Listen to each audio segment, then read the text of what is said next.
শুভ সকাল বন্ধুরা, মিষ্টিস ফ্যামিলির একটি নতুন ব্লগে তোমাদের সবাইকে ওয়েলকাম। আশা করছি তোমরা সবাই ভালো আছো, আর আমরাও মোটামুটি ভালোই আছি।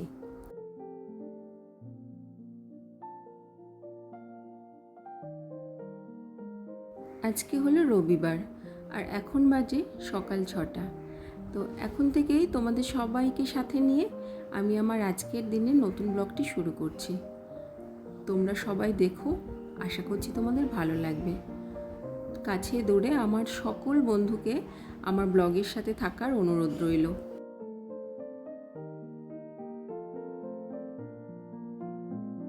সকালে তাড়াতাড়ি ঘুম থেকে উঠেছি, উঠে ফ্রেশ হয়ে এখন চলে এসেছি পাশের রুমে। বেডরুমে ছেলে আর হাজব্যান্ড এখনও ঘুমোচ্ছে, তাই ও ঘরে বিছানাটা এখনও সেট করতে পারিনি, তাই ভাবলাম যে এই রুমটা করে নিই। এই রুমে তো কেউ থাকে না, ওই জন্য এই রুমে প্রতিদিন বিছানাটা গোছানো লাগে না, মোটামুটি পরিপাটিই থাকে, সব কিছু ঠিকঠাকই গোছানো থাকে। তো সপ্তাহে একদিন কি দুদিন টাইম করে, যেদিন আমার সময় হয়, মানে ছুটির দিনগুলো শনিবার রবিবার, আমি ওই রুমটার বিছানাগুলো ঝেড়ে মুছে সব কিছু ঠিকঠাক করে রাখি। আর বেড কভারটাও খুব বেশি নোংরা হয় না, কেননা ইউজ হয় না তাই। তো তারপর ওপাশের ঘরে বেডরুমের বেড কভার টভার সব কিছু ঠিকঠাক করে এখন চলে এসেছি আমার বেডরুমে। হাজব্যান্ডের ছেলে উঠে গেছে, হাজব্যান্ডই ছেলেকে ব্রাশ করিয়ে ফ্রেশ করিয়ে দিচ্ছে। আসলে ওর ছুটির দিন, যে দিনগুলোতে ও বাড়িতে থাকে, ও বাচ্চার দিকটা মানে আমার ছেলের দিকটা অনেকটাই দেখে নেয়। ওই জন্য না আমার অনেকটা সুবিধা হয়, আমি অন্য অন্য কাজে বেশি করে ফোকাস দিতে পারি।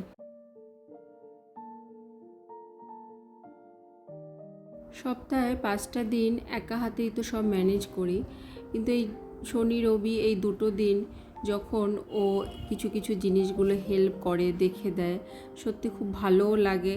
আর আমি যে কাজগুলো অন্য অন্য দিন করতে পারি না, সেই কাজগুলো এই শনি রবিবার করার চেষ্টা করি যতটা সম্ভব। কারণ আমি জানি আবার সপ্তাহে সোম থেকে শুক্রবার এত ব্যস্ত হয়ে যাব যে অন্য অন্য কাজে না বেশি করে আর কিছু মনও দিতে পারবো না, মানে করার ইচ্ছাটা যদিও বা থাকে, কিন্তু সে সময়টুকু পাবো না।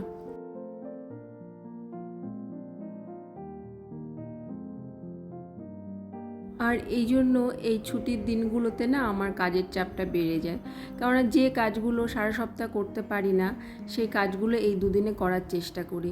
দেখো, ঘর বাড়ি গোছাতে আমি অন্তত ভীষণ পছন্দ করি, সেগুলো পরিষ্কার পরিচ্ছন্ন রাখতে। সব দিন তো সেটা হয় না, না হয়তো প্রতিদিন অল্প অল্প করে করছি, কিন্তু এই দুটো দিন বেশি করে করার চেষ্টা করি। আর কিছু কিছু জিনিস দেখবে সপ্তাহে একদিন বা দুদিন যদি ভালো করে পরিষ্কার করে গুছিয়ে রাখো, সেগুলো দেখবে সারা সপ্তাহটাই তোমার সুন্দর করে গোছানো থাকবে। আজকে আমি তোমাদের সঙ্গে শেয়ার করব যে আমি আমার সংসারের সব কাজের মাঝে কিভাবে আমার রান্নাঘর, আমার বেডরুম, আমার অন্য ঘর আর সব কিছু কী করে আমি সুন্দর করে গুছিয়ে সাজিয়ে গুছিয়ে পরিপাটি করে রাখি। তোমাদের সঙ্গে কথা বলতে বলতে তোমরা দেখতেই পেলে আমি অনেকটা কাজ করে নিয়েছি। যেহেতু অনেকটা সকালে ঘুম থেকে উঠেছি, সেজন্য কাজগুলো করতে পেরেছি। ছুটির দিন বলে না অলসতা করে ঘুমিয়ে থাকলে হবে না, যে আজকে সকালে তাড়া নেই তাহলে ঘুমিয়েই থাকি, তাহলে দেখবে কিছু কাজই হবে না, শুধু রান্না বান্না খাওয়া দাওয়াই হবে। যেহেতু সকাল সকাল উঠেছি, সেজন্য অনেক কিছু করে নিলাম। তো এখন ছাদে চলে এসেছি, একটা নতুন পেয়ারা গাছ কিনে এনেছি, সেটা লাগাবো, তার জন্য মাটি সেট করছি। আর এই যে আমার যে জিনিয়া ফুল গাছটা ছিল, ওখানে দেখলাম আর একটু মাটি লাগবে, তাই সেটাও একটু মাটি দিয়ে দিলাম। সকাল সকাল এটাও করে নিলাম, কেননা জানি রান্নার কাজে যদি চলে যাই তারপরে এসে পরিশ্রম হয়ে যাবে, তখন আর ইচ্ছা করবে না ছাদে এসে এই গাছের এই কাজগুলো করতে। তো আমি এভাবেই সকাল থেকে শুরু করে দিই যে আজকে আমি এটা করব, এই কাজগুলো করব। তো এখন চলে এসেছি টিফিন করতে। সকাল থেকে অনেক কাজ হয়েছে, খাওয়ার মধ্যে শুধু সকালে খেয়েছি জল আর একটু আমন্ড ভেজানো ছিল সেটা। আজকে আর টিফিন বানাইনি, এই শনিবার রবিবার করে হাজব্যান্ড দেখি বলে একটু টিফিন কিনে আনি, ও খেতে পছন্দ করে, ওই জন্য আর বানানো হয় না, বাড়িতে সবাই সেটাই খেয়ে নিই। এখন ভাতটা বসিয়ে দেব। আর আজকে রবিবার, এজন্য একটু তো রান্না বান্নার চাপ বেশি থাকে, খাওয়া দাওয়া একটু ভালোই হয়, মানে রান্নার অন্য দিন যেভাবে রান্না হয় রবিবারের দিন তো সেগুলো একটু স্পেশাল কিছুই করা হয়। তো এই যে তোমরা দেখতে পাচ্ছ, এটা হলো লোটে মাছ বা নিহারি মাছ। এটা খেতে খুব ভালো, আর এটা না করতে কোনো ঝামেলা নেই, সব কিছু দিয়ে মেখে বসিয়ে দিলেই হয়ে যায়, আর এক্সট্রা কোনো জল দিতে হয় না। আর চিকেন, তো ভাত, লোটে মাছ, চিকেন কষা, এই দুটো আজকে রান্না করব। তো রান্নাটা বসিয়ে দিয়েছি, মাছ প্রায় হয়ে গেছে, চিকেনটা হচ্ছে। এবার রান্নাঘরে না রান্না বসিয়ে দিয়েও তার ফাঁকে ফাঁকে আমরা অনেক কাজ করে নিতে পারি, যেটা আমি করি। অন্য দিন হয় না, ছেলেকে স্কুলে আনতে যা তাড়া থাকে, কিন্তু এদিন তো আর কোনো তাড়া থাকে না, এই শনিবার রবিবার। এই জন্য সপ্তাহে একটা দিন আমি রান্নাঘরের এই কাজগুলো করি, মানে রান্নাঘর ক্লিনিংয়ের, এই মশলার কৌটো যা থাকে সেগুলো সুন্দর করে গুছিয়ে রাখি, কোন মশলাদানিতে কোনটা নেই সেটা সেট করে রাখি। পুরো সপ্তাহে একটা দিন এটা করলেই যথেষ্ট। দেখো মাছটা তো হয়ে গেছে, আর চিকেনটাও রেডি। চিকেন হতে যে টাইমটুকু লাগে তার মধ্যে কিন্তু আমি কাজটা করে নিলাম। তো এখন চিকেন হয়ে যাওয়ার পরে আজকে আর একটা জিনিস রান্না করব, সেটা হলো চাটনি। এই চাটনিটা আজকের দিনে রান্না করে রাখলে এটা আমার প্রায় 3-4 দিন চলে যাবে। আমার শ্বশুর মশাই চাটনি ছাড়া ভাত খান না, প্রতিদিন ওনাকে 1 চামচ করে চাটনি দিতেই হবে, ওই জন্য ওটাও ওই একটা দিন করে রেখে পুরো সপ্তাহটা চালাই। রান্নার কাজ কমপ্লিট, এখন ওভেনগুলো মুছে নেব। আর এটা তো প্রতিদিন করি, এই কাজটা আমি দিনে 2বার, মানে দুপুরে রান্না শেষে একবার ক্লিন করে নিই, আর রাতে রান্নার পর একবার ক্লিন করে নিই। তার জন্য পুরো পরিষ্কার থাকে, সুন্দর গোছানো থাকে। আসলে সব কিছু যে গোছাবো, কী করে ম্যানেজ করব, কি করব, সেটা তো আমার ওপরে, তাই না? আর একটু দেখবে, তুমি যদি সুন্দর করে সব কিছু সাজিয়ে গুছিয়ে রাখো, তাহলে প্রতিদিন যদি একটু একটু করো, তাহলে একদিনে না বেশি চাপ পড়ে না। ওপরে চলে এসেছি, এখন বেসিনটা পরিষ্কার করে নেব। এটা সপ্তাহে একদিনই করি, বেসিন বাথরুম যা ক্লিন করার। ছেলেকে হাজব্যান্ড স্নান করিয়ে দিয়েছে, আর আমি স্নান টান করে ছেলেকে খাইয়ে দিয়ে খেতে চলে এসেছি।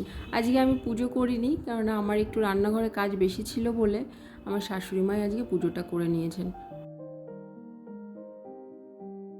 এখন বাজে বিকেল 4:30 মতো, ছাদে চলে এসেছি। খাওয়া দাওয়া কমপ্লিট করতে করতে 3:30 বেজে গেছিলো। তার খাওয়া দাওয়ার পরেও তো কিচেনে কত কাজ থাকে, সব কিছু গোছানো, তাই না? তো তারপরে চলে এসেছি, এখন জামা কাপড়গুলো ছিল ছাদে, সেটা নেওয়ার জন্য। আর এরপরে গিয়ে একটু ঘুমোবো। ছেলে আর হাজব্যান্ডের শ্যুটা একটু রোদে দিয়েছিলাম ধুয়ে, সেটাও নিয়ে নিলাম। আবার তোমাদের সঙ্গে দেখা হচ্ছে, এখন বাজে সন্ধ্যা 7:30 মতো। সন্ধ্যা প্রদীপ জ্বালানো হয়ে গেছে, ছেলেকে টিফিন করিয়ে দিয়ে নিজেও একটু চা বিস্কুট খেয়ে নিয়েছি। আর আজকে আমি ওকে হোমওয়ার্ক করাতে বসাইনি, ওর বাবা ছিল বাড়িতে, তাই বললাম তুমি করিয়ে দাও, কারণ আমার আরও কিছু কাজ আছে। এই দিনগুলোতে ও যথেষ্ট হেল্প করে, আগেই বলেছি, ওই জন্য আমি এক্সট্রা কাজ অনেক করে নিতে পারি। তো এখন চলে এসেছি পাশের রুমে, এসে দেখলাম যে ছেলে খেলা করেছিল, সেই খেলনাগুলো সব ছড়িয়ে ছিটিয়ে আছে। বাচ্চা বাড়ি থাকলে ঘরগুলো একটু বেশি অগোছালো থাকে, কিন্তু আমার ঘর না, আমি চেষ্টা করি যখনই আমার ছেলে এটা সেটা ছড়িয়ে ছিটিয়ে রাখছে সেটা গুছিয়ে রাখার। ওই জন্য আমার ঘর বাড়ি না খুব একটা অগোছালো থাকে না। যেটা আমি সব সময় বলি, সময়ের কাজ সময় করতে হবে, ফেলে রাখলে চলবে না। এটা করব না, ওটা করব না, এখন করব, পরে করব, ওই যদি করতে থাকি তাহলে দেখব আমার ঘর বাড়ি সবসময় অগোছালো আছে। সেজন্য সময় পেলেই না এটা করে নিতে হবে। যে দেখো এখন বাজে 7:30-8টা মতো, আমি এখন এসছি এগুলো গোছানোর জন্য, কারণ সারাদিন সময় হয়নি অনেক কাজের মাঝে। আসলে গোছানোটাই মেন কথা, যেটা যখন সুবিধা হবে আমার সময় মতো আমি করে নেব। ছেলের বইপত্র, ব্যাগ সব আমি এখানটায় রাখি। এখন তো ছোট, খুব বেশি বইপত্র নেই, ওই জন্য এখানেই ম্যানেজ হয়ে যায়। এরপরে একটা টেবিল করতে হবে ওর পড়াশোনার জন্য, মানে স্টাডি টেবিল যেটা। তার এখানে আমার সাজাগোজার জিনিস কিছু থাকে, সেগুলো দেখলাম না ঠিকঠাক গোছানোই আছে। তারপরে চলে এসেছি পাশের রুমে। দেখো আমাদের প্রত্যেকের বাড়িতে এরকম একটা চেয়ার অবশ্যই থাকে, আমারও আছে। আর আমি যতই গোছাই একটু না একটু জামা কাপড় ওখানে দেখলাম যে থেকেই যায়, আর সেটাও না আমি দিনের দিনই সেট করে রাখি। তাই জামা কাপড়গুলো এখন ভাঁজ করে নেব। এই কাজটা আমার এখন না করলে চলতো। আমি যদি ভাবতাম যে না, কেউ তো দেখছে না, কোনো গেস্ট আসছে না, জামা কাপড়গুলো চেয়ারে পড়ে আছে, পড়েই থাক। কিন্তু না, আমি বললাম কেউ দেখুক না দেখুক, আমার জিনিস আমার দেখতে বাজে লাগছে, আমি চেয়ারেই রাখলাম কিন্তু সেটা ভাঁজ করে রাখলাম, ওই জন্য দেখতে দেখো ভালোই লাগছে। এটা নিজের মানসিকতা, নিজের মনের ব্যাপার যে আমি কতটা সব কিছু সুন্দর করে সাজিয়ে গুছিয়ে রাখতে পারবো। আর দেখবে ঘরবাড়ি সুন্দর সাজানো গোছানো থাকলে না, মানে আলাদা একটা পজিটিভ মাইন্ড না নিজেদের মধ্যে কাজ করে। কালকে আবার মানডে, ছেলের স্কুল আছে, তার স্কুলের ব্যাগ সমস্ত কিছু গুছিয়ে রেখে দিলাম, কেননা সকালে অনেকটা তাড়া থাকে, এটুকু যদি আগের দিন রাতে গুছিয়ে রাখি অনেক হেল্প হয়। তো বন্ধুরা, আজকের মতো ভিডিওটা আমি এই পর্যন্তই শেয়ার করলাম। আশা করছি তোমাদের ভালো লেগেছে। ভালো লাগলে লাইক কমেন্ট অবশ্যই করো। তোমরা সবাই ভালো থেকো, সুস্থ থেকো।